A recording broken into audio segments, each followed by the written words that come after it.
Well, this is another question actually that somebody sent in to the website, and it's a Ask Darren question. Actually, this one comes in from a gentleman named Ben Timmis, all the way from the US of A in Massachusetts.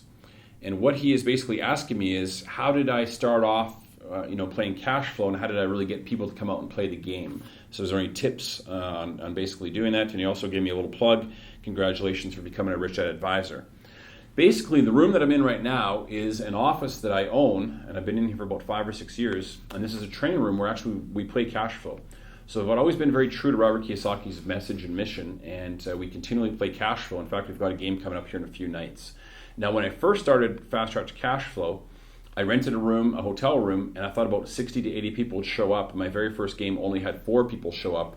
So it kind of hurt. I thought, wow, I thought all these people would show up, and they didn't. So how did I get people in the room? Well, really, I just was a good networker. I would explain to people a little bit about the game, but not all the game, and I'd say you got to come out and experience it. I also, this is kind of a trick, I guess, but I also had an advertising company. So whenever I would have extra room on my ads, I'd always put in a little advertisement about a free Cashflow event.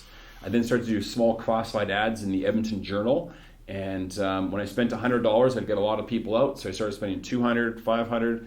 Next thing you know, I had a company that was growing dramatically, all surrounded around the Cashflow game, and I think I spent $3 million a year in advertising.